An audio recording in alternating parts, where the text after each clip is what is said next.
कसैले भन्छ मैले अनलाइनबाट 5 लाख कमाएँ त कसैले भन्छ मैले अनलाइनबाट एक थोपो कमाएको छैन। यो अनलाइन अर्निङ भनेको सबै कुरा फेक हो।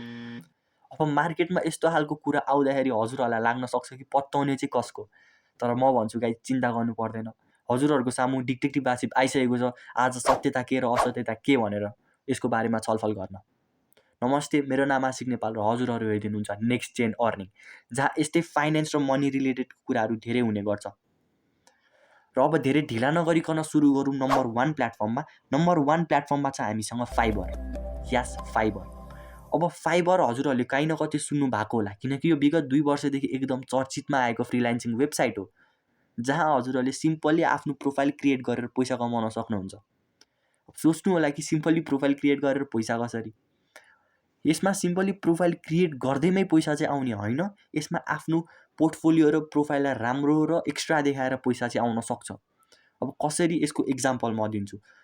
एउटा कुनै क्लाइन्टले जब अफर गर्यो, अब त्यो काम तपाईँको वेबसाइट बनाउने हो, एक्जाम्पलको रूपमा त्यो काम तपाईँको वेबसाइट बनाउने हो। अब तपाईँलाई वेबसाइट बनाउन 5 वर्षको एक्सपिरियन्स छ भनेपछि तपाईँले पोर्टफोलियोमा त्यो कुरालाई तपाईँले क्रिएटिभ वेमा हाल्नुभयो भने त्यो क्लाइन्ट तपाईँसँग अट्र्याक्ट हुन्छ र हजुरले जब पाउने चान्स धेरै हाई हुन्छ। र फाइबर एकदम इजी पनि छ र यो एकदमै ट्रस्टेड पनि छ। र अब जाऊँ हामी नम्बर 2मा। नम्बर 2मा छ हामीसँग अपवर्क। यस, अपवर्क। यो पनि काहीँ न कतै हजुरहरूले सुन्नु भएकै होला। अब अपवर्क र फाइबरको कुरा आउँदाखेरि यो चाहिँ फुटबलको गेममा मेसी र रोनाल्डो जसरी राइभलरी छ, यो चाहिँ अनलाइन अर्निङ प्लेटफर्ममा त्यसरी नै लिन सक्छौँ हामीले। किन भन्दाखेरि यो दुईटाको काम सेम हो। यसले पनि अरू क्लाइन्टहरूलाई अब पर्सनहरूलाई यसले जब प्रोभाइड गर्छ, जब दिन्छ, स्किल सिकाउँछ, पैसा दिन्छ होइन। तर फाइबरको रिलेटेडमा अपवर्क चाहिँ धेरै गाह्रो छ, किनभनेदेखि धेरै युजर पनि छ यसको फाइबर भन्दाखेरि। अनि यसमा चाहिँ एउटा जबमा 1000 देखि 2000 जना मान्छेले प्रपोजल पठाएर हुन्छ र त्यो जब पाउने चान्स चाहिँ 20 जना 30 जनाको मात्रै हुन्छ। अब यति लो छ जब पाउने चान्स, तर आफू स्किल बढी भयो भने यसको जब पाउने चान्स फेरि बढ्दै जान्छ र पैसा पनि बढ्छ है। यो दुईटा चाहिँ तपाईँहरूको नागरिकतामा चाहिन्छ। नागरिकता भएन भने तपाईँहरूले यो आइडी खोल्न पाउनु हुँदैन। र अब म मेरो पछाडि यो भिडियोमा चाहिँ म तपाईँलाई नागरिकता नचाहिने कुरा नि भन्छु गाइस, तर त्यतिन्जेलको लागि चाहिँ सब्सक्राइब गरिदिनु होला। र नम्बर 3मा जान्छु म। नम्बर 3मा छ युट्युब क्रिएसन। यस, अब युट्युब क्रिएसन त त्यसको बारेमा मैले तपाईँलाई धेरै केही भन्नु परेन। युट्युब क्रिएसनमा सिम्पली भन्नुपर्दा जुन मैले यहाँ भिडियो बनाइरहेको छु, जुन मैले कन्टेन्ट हजुरहरूको सामु पेश गरिरहेको छु, त्यो पनि युट्युब क्रिएसन हो। अब आफूलाई मनपर्ने काम, आफूलाई आउने स्किलहरुमा थोरै एडिट गरेर हजुरहरू सामु मैले पेश गरिरहेको छु, त्यसलाई युट्युब क्रिएसन भन्छ। हजुरहरूले पनि सेम त्यस्तो गर्न सक्नुहुन्छ र भ्युजहरू बटुलेर भ्युजहरू लिएर आएर पैसा कमाउन सक्नुहुन्छ। युट्युब एकदमै सजिलो प्लेटफर्म हो गाइज। आफूलाई स्किल आउँछ, आफू कन्फिडेन्ट छ भनेदेखि YouTube is best for you.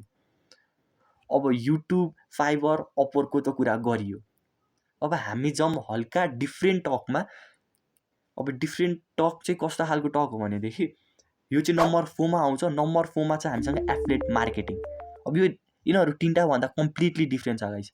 किनकि यो एफिलिएट मार्केटिङ भन्ने कुरा चाहिँ हजुरहरूले काहीँ न कतै रिल्समा सुन्नुभयो होला, कहीँ न कतै टिकटकमा सुन्नुभयो होला कि अलिकति इन्भेस्ट गर्यो, अलिकति इन्भेस्ट गरे बापत यति पैसा, यति धेरै पैसा, घन्टाको यति पैसा भनेर। तर म सिम्पली सुझाव के दिन्छु भने हजुरहरूलाई यस्तो कुरामा फर्स्टै नफस्नुहोस्। किनकि यो कुराहरू मान्छेले आफ्नो पैसा बढाउन, आफ्नो इन्कम सोर्स बढाउनलाई हालिरहेका हुन्छन्, तर सत्यता म भन्छु एफिलिएट मार्केट भनेको चाहिँ एउटा एक्जाम्पल दिनु पर्दाखेरि एउटा कार कम्पनी छ। अब त्यो कार कम्पनीमा मालिकले त त्यो कार बेच्दैन, मालिकको काम भनेको त्यो कारलाई ल्याएर सोरुममा राख्ने हो। अब बेच्ने काम त जसलाई काममा राखेको छ त्यसले बेच्छ। अब त्यो जसले बेच्न राखेको छ त्यो मान्छेले चाहिँ कस्टमरलाई बेच्यो। अब त्यो बेचे बापत आउने सर्टेन पर्सेन्ट जुन छ त्यसलाई चाहिँ हामीले एफिलिएट मार्केटिङ भन्न मिल्छ। अब त्यो चाहिँ लोकल मार्केटमा काम लाग्छ भनेदेखि यो एफिलिएट मार्केटिङ चाहिँ हाम्रो इन्टरनेट मार्केटमा काम लाग्ने हो है। अब यसमा चाहिँ हजुरहरूले के गर्न सक्नुहुन्छ भनेदेखि तपाईँहरूको एमाजोनको प्रडक्ट बेच्न सक्नुभयो, तपाईँहरूको फ्लिपकार्टको प्रडक्ट बेच्न सक्नुभयो, तपाईँहरूको दराजको प्रडक्ट बेच्न सक्नुभयो। अब बेच्ने चाहिँ कसरी र अनि यसको चाहिँ ब्याड ट्रेड्स र यसको गुड ट्रेड्सहरू पनि भन्छु म। अब बेच्ने कसरी भन्दाखेरि हाम्रो एमाजोन र हाम्रो दराजले चाहिँ हजुरहरूलाई एफिलिएट लिङ्क भनेर प्रोभाइड गरेको हुन्छ। जुन प्रडक्ट छ त्यसको तलपट्टि हजुरहरूले चाहिँ सिम्पली कपी पेस्ट गरेर आफ्नो सोसल मिडिया प्लेटफर्ममा हाल्नुभयो र हजुरहरूकोबाट त्यो प्रडक्ट किन्यो भनेदेखि हजुरहरूलाई सर्टेन पर्सेन्ट आउँछ। यसलाई एफिलिएट मार्केट भन्छ। अघि मैले दिएको इक्जाम्पल जस्तै छ यो। अब यसको ब्याड ट्रेड्स भन्छु। ब्याड ट्रेड्स चाहिँ यो धेरै फैलिएको छ यो हाम्रो टिकटक इन्स्टाग्रामहरूमा।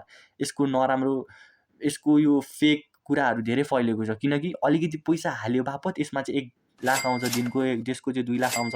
यो द्याट इज कम्प्लिटली फेक। यसमा हजुरहरूको धेरै टाइम पनि कन्ज्युम हुन्छ र धेरै माइन्ड गेम पनि हुन्छ।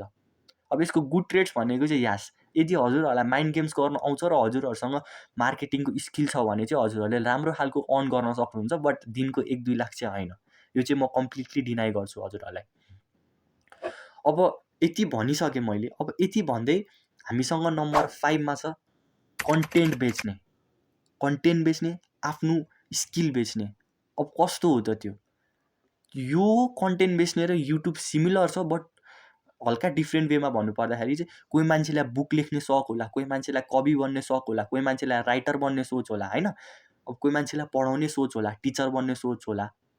अब त्यो चाहिँ यो नम्बर 5 मा क्याटेगोरीमा आउँछ। अब किन भनेदेखि अहिलेको समयमा धेरै खालको त्यस्तो प्लेटफर्महरू छ। अब फर्स्टमा लिनुपर्दा त युट्युबै लिगौँ। अरू युट्युब जस्तै धेरै प्लेटफर्महरू छ जहाँ हामीले आफ्नो कन्टेन्ट, आफ्नो स्किल बेच्न सक्छौँ। अब कोही मान्छेलाई बुक लेख्नु छ भने त त्यस्तो बुक खालको प्लेटफर्म धेरै छ जहाँ हजुरहरूले बुक लेखेर पब्लिस गर्न सक्नुहुन्छ, बेच्न राख्न सक्नुहुन्छ। अब मन पऱ्यो भने किन्न सक्छ अरूले, होइन? नम्बर 5 मा आउँछ यो आफ्नो स्किल बेच्ने। अब एउटा सिम्पली इक्जाम्पलको रूपमा दिनु पर्दाखेरि चाहिँ हामी 11-12 मा पढ्ने मान्छेहरूले चाहिँ हामीले धेरै युट्युबमा भिडियोहरू खोजिरहेको हुन्छ, होइन? क्लास 12 इम्पोर्टेन्ट क्वेसनहरू, क्लास 12 को यो टपिक बुझाउने भनेर धेरै खोजिरहेको हुन्छ हामीले युट्युबतिर, गुगलतिर धेरै खोजिरहेको हुन्छ। अब उनीहरूले नि सिम्पली आफ्नो स्किल लगाएर पढा हुन्छ, आफ्नो दिमाग लगाएर आफ्नो कन्टेन्ट बनाएर पढा हुन्छ। अब त्यो हामीले कन्ज्युम गर्ने हो। अब भनेपछि उनीहरूले हामीसँग स्किल नै त बेचिरहेछ नि।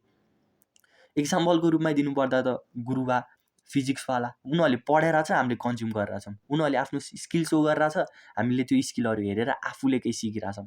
हो, यो नम्बर 5 मा चाहिँ स्किल बेच्ने आउँछ। र अब आज यति भन्दै म हजुरहरूसँग बिदा हुन्छु। अब अर्को भिडियोमा चाहिँ म एउटा पर्टिकुलर भिडियो लिएर आउँछु जसमा चाहिँ तपाईँहरूलाई कुनको बारेमा धेरै चाहियो भन्नु कमेन्ट छोडिदिनुहोस्। म त्यसको बारेमा डेडिकेटेड भिडियो लिएर आउँछु। त्यतिन्जेलको लागि नमस्ते। मेरो नाम आशिक नेपाल र हजुरहरू हेर्दै हुनुहुन्छ नेक्स्ट जेन अर्निङ। सब्सक्राइब र लाइक गर्न चाहिँ नभुल्नु होला।